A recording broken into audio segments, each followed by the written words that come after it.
أعوذ بالله من الشيطان الرجيم. بسم الله الرحمن الرحيم.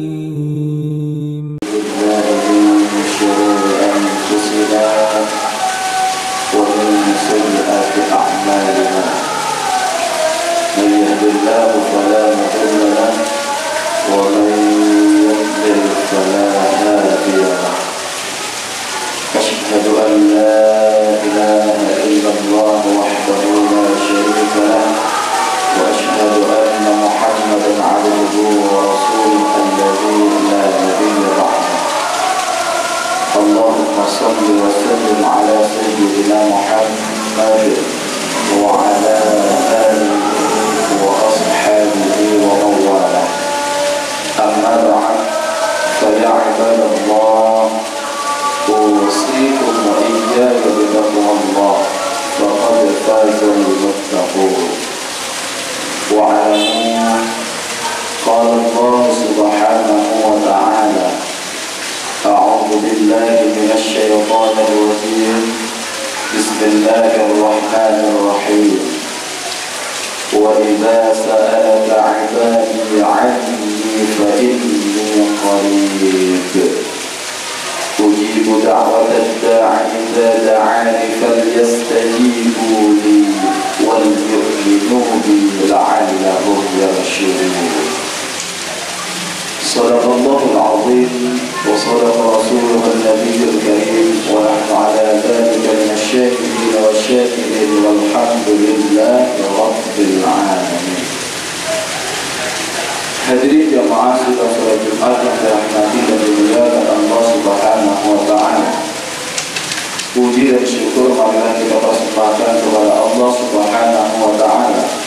Allahu Rabbul Jalil, Allah yang Maha Adil, Allah yang Maha Bijaksana, Allah yang tidak pernah berhenti mencurahkan berbagai nikmat dan karunia-Nya kepada kita semua, terutama nikmat iman dan nikmat Islam. Sehingga pada siang yang berbahagia ini, di masjid yang kita cintai ini, kita masih dapat berkumpul bersama, tentunya dalam rangka melaksanakan sholat Jumat berjamaah dan dalam kondisi sehat walafiat. Salawat dan salam tak lupa marilah kita hadiahkan kepada suri tauladan kita, kekasih Allah, Nabi yang kita cinta, baginda Rasul Muhammad sallallahu alaihi wasallam. Mudah-mudahan kita yang rajin bersolawat kepada beliau, kita yang rajin menjalankan segala sunnah-sunnah beliau, maka insya Allah kelak di yaumil mahsyar kitalah yang akan mendapatkan syafaat dari beliau. Amin, amin ya rabbal alamin. Khatib berwasiat kepada diri khatib dan kepada seluruh jamaah, marilah terus kita meningkatkan kualitas iman dan takwa kita di hadapan Allah Subhanahu wa taala dengan cara melaksanakan segala perintah-perintahnya dan menjauhi segala larangan-larangannya. Karena kita harus yakin dan percaya dengan modal iman dan ketakwaan kita kepada Allah Subhanahu wa taala, maka insya Allah kita akan selamat di dunia wal akhirah, selamat di dunia maupun selamat di akhirat. Hadirin jamaah sedang salat Jumat yang dirahmati dan dimuliakan oleh Allah Subhanahu wa taala. Alhamdulillah, pada hari ini kita sudah memasuki pada tanggal 18 Jumadil Akhir tahun 1446 Hijriah. Bertepatan hari ini pada tanggal 20 Desember tahun 2024 Masehi. Itu artinya hadirin jamaah sidang salat Jumat yang dimuliakan Allah Subhanahu wa taala, sampai hari ini, sampai detik ini, Allah terus memberikan kita banyak nikmat. Allah masih memberikan kita nikmat kesehatan. Allah masih memberikan kita nikmat kesempatan untuk hidup. Ketika nikmat-nikmat ini masih ada dalam diri dan jiwa kita, maka tugas kita sebagai hamba Allah teruslah yang berikhtiar menjadi hamba yang terbaik di hadapan Allah Subhanahu wa taala, tentunya dengan cara taqarrub ila Allah, yaitu mendekatkan diri kepada Allah Subhanahu wa taala, yang harapan kita bersama dengan amal-amal yang kita lakukan selama dan akan membawa kita untuk masuk ke dalam syurga Allah Subhanahu wa taala. Hadirin jamaah sidang salat Jumat yang dirahmati dan dimuliakan Allah Subhanahu wa taala. Pada kesempatan yang mulia ini, khatib hanya ingin menyampaikan sebuah hadis daripada baginda Rasul Muhammad sallallahu alaihi wasallam. Rasulullah sallallahu alaihi wasallam pernah bersabda dalam sebuah hadisnya, "Qala rajulun, ya Rasulullah, awsini bi syai'in yanfa'uni Allah bih." Qala, "Akthir dzikral maut, yusallitu 'ala ad-dunya wa 'alayka bisyukri, fa inna asy-syukra yazidu fil ni'am, wa akthir ad-du'a, fa innaka la tadri mata yustajabu lak." Rawahu Tabrani. Yang artinya, seorang sahabat pernah ditanya, "Ya Rasulullah, pesankan sesuatu kepadaku yang akan berguna bagi diriku di sisi Allah Subhanahu wa taala." Kemudian Nabi Muhammad sallallahu alaihi wasallam bersabda, "Perbanyaklah mengingat kematian, maka kamu akan terhibur dari kelelahan dunia. Dan hendaklah kamu bersyukur. Sesungguhnya dengan bersyukur akan menambah kenikmatan dari Allah Subhanahu wa taala. Dan perbanyaklah doa, sesungguhnya kamu tidak mengetahui kapan doamu akan terkabul." Hadis riwayat Tabrani. Hadirin jamaah sedang salat Jumat yang dimuliakan Allah Subhanahu wa taala. Berdasarkan hadis tersebut, setidaknya ada 3 pesan yang disampaikan oleh baginda Rasul Muhammad sallallahu alaihi wasallam kepada kita sebagai umatnya, yang kalau ini bisa kita amalkan dalam kehidupan kita sehari-hari, maka ini baik pula bagi diri kita, tentunya baik juga di sisi Allah Subhanahu wa taala. Pesan yang pertama yang disampaikan oleh baginda Rasul Muhammad sallallahu alaihi wasallam kepada kita sebagai umatnya, kita dianjurkan untuk memperbanyak mengingat kematian. Kalau kita berbicara tentang mati, pastilah kita semua sudah mengetahui bahwa kita yang hidup di dunia ini nanti akan dipanggil oleh Allah Subhanahu wa taala. Karena Allah berfirman di dalam Al-Qur'an, "Kullu nafsin dha'iqatul maut." Setiap yang bernyawa pasti akan mengalami kematian. Siapapun kita, sehebat apapun kita, sesehat apapun diri kita, pasti kita nanti akan dipanggil oleh Allah Subhanahu wa taala. Oleh karenanya, ma'asyiral muslimin rahimakumullah, ketika hari ini Allah masih memberikan kita kesehatan, ketika hari ini Allah masih memberikan kita kesempatan untuk hidup, gunakan nikmat kesehatan, nikmat-nikmat yang lainnya yang dititipkan oleh Allah Subhanahu wa taala kepada kita, tentunya untuk fastabiqul khairat, berlomba-lombalah dalam kebaikan. Kalau hari ini kita masih diberikan kesehatan oleh Allah Subhanahu wa taala, gunakan kesehatan kita untuk memperbanyak beribadah kepada Allah Subhanahu wa taala dengan beramal, baik itu perintah yang diwajibkan oleh Allah Subhanahu wa taala maupun perintah yang disunnahkan oleh baginda Rasul Muhammad sallallahu alaihi wasallam. Tentunya dengan kita memperbanyak amal, kelak amal tersebutlah yang nanti akan menolong kita untuk masuk ke dalam syurga Allah Subhanahu wa taala. Hadirin jamaah sedang salat Jumat yang dirahmati dan dimuliakan Allah Subhanahu wa taala. Kalau ada di antara kita yang hari ini Allah menitipkan kekayaan yang banyak dalam diri kita, Allah memberikan rumah yang mewah dalam hidup kita, Allah memberikan mobil yang mahal dalam hidup kita, maka pergunakanlah nikmat harta itu untuk tentunya melakukan hal-hal yang disyariatkan di dalam Islam untuk mengabdi diri kita di hadapan Allah Subhanahu wa taala. Gunakan harta yang kita miliki untuk orang-orang banyak bermanfaat, tentunya bisa dengan bersedekah, berinfak, membangun sekolah-sekolah. Tentunya dengan apa yang kita bangun tersebut, insya Allah menjadi amal jariah dalam kehidupan kita yang mengalir bukan ketika kita masih hidup saja, tapi nanti ketika Allah panggil kita, pasti amal kita akan terus mengalir karena harta kita gunakan untuk hal-hal yang baik, tentunya yang bersifat ibadah di hadapan Allah Subhanahu wa taala. Oleh karenanya, apa hikmah yang dapat kita ambil?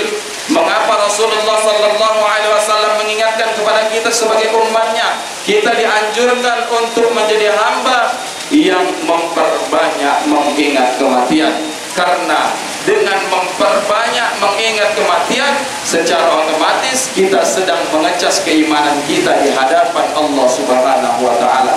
Mungkin ada di antara kita yang hari ini lalai dengan perintah-perintah Allah Subhanahu wa taala, dan mungkin ada di antara kita yang hari ini patuh taat kepada Allah namun menjalankan perintah Allah bukan di awal waktu tapi di akhir waktu, dengan dia memperbanyak mengingat kematian, bahwa meninggalkan syariat-syariat yang telah diperintahkan oleh Allah Subhanahu wa taala hukumnya dosa, dan dosa itu akan menjadi saksi kelak di akhirat yang menghantarkan kita masuk ke dalam nerakanya Allah Subhanahu wa taala. Dia tahu bahwa siksaan api neraka tidak akan sanggup untuk dihadapinya.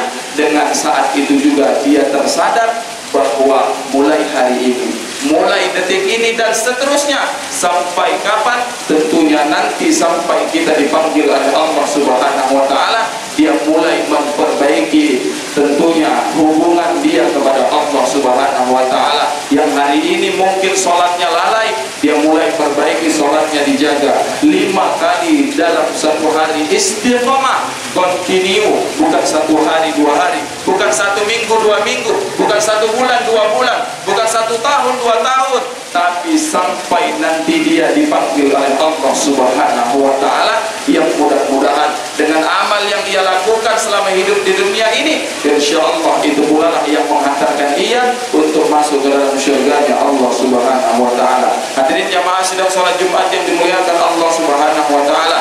Kemudian pesan yang kedua yang disampaikan oleh baginda Rasul Muhammad sallallahu alaihi wasallam kepada kita sebagai umatnya, kita dianjurkan untuk menjadi umat yang pandai bersyukur. Pandai bersyukur itu bukan ketika kita diberikan banyak nikmat baru kita bersyukur kepada Allah Subhanahu wa taala.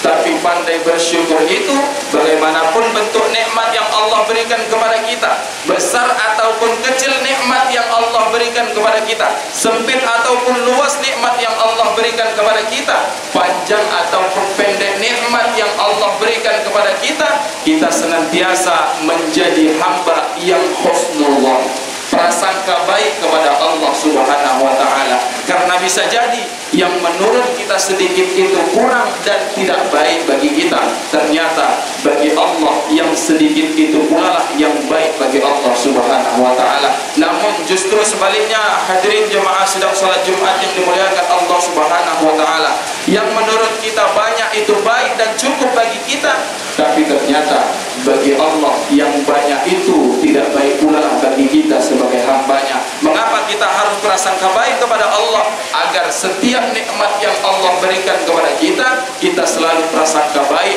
karena Allah yang lebih mengetahui mana yang terbaik buat hambanya, dan Allah yang lebih mengetahui apa yang sedang dibutuhkan hambanya. Sehingga kalau kita bisa mengamalkan konsep syukur ini dalam kehidupan kita sehari-hari, maka insya Allah pasti Allah akan menambah nikmat-nikmat yang lainnya. Karena Allah berfirman di dalam Al-Quran surah Ibrahim ayat 7, la in syakartum la azidannakum wa in kafartum inna adzabi lasyadid.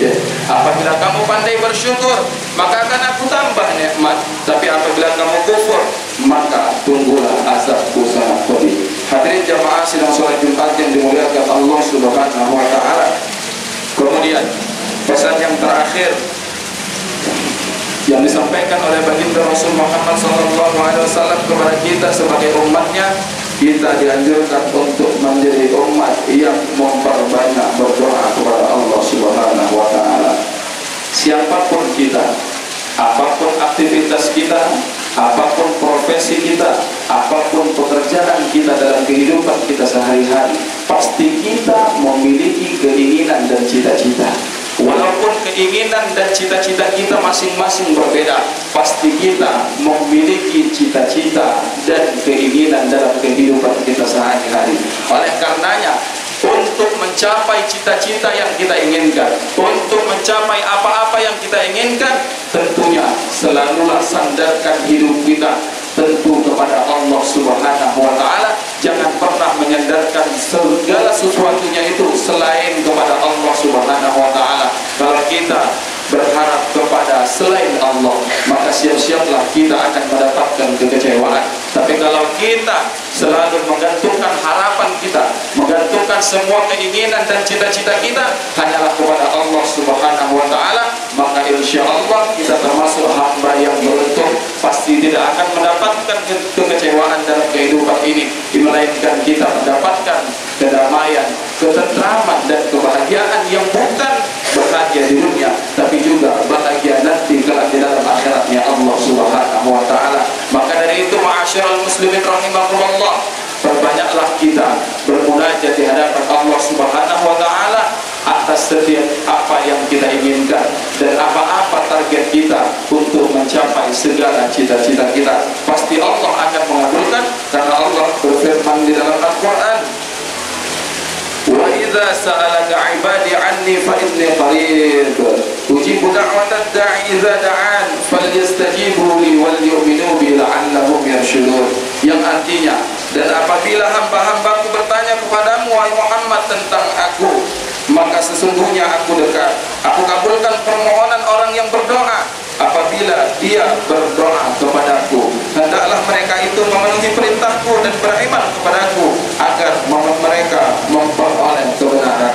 Ma'asyiral muslimin rahimakumullah, ini adalah firman dari Allah Subhanahu wa taala yang menegaskan kepada kita sebagai hambanya bahwa ketika kita sebagai hambanya berdoa kepada Allah dengan sungguh-sungguh dan taat atas segala perintah-perintahnya, pastilah Allah akan mengabulkan segala doa-doa yang kita panjatkan di hadapan Allah Subhanahu wa taala. Tugas kita sebagai hamba Allah tentunya menghadapinya juga dengan sifat sabar, karena bisa jadi Allah mengabulkan secara cepat dan bisa jadi Allah mengabulkan secara lambat. Mudah-mudahan tiga pesan yang disampaikan oleh baginda Rasul Muhammad SAW tadi tentunya buat kita sebagai umat Rasulullah SAW bermanfaat bagi diri khatib dan kepada kita semua, dan insya Allah ini bisa kita amalkan dalam kehidupan kita sehari-hari.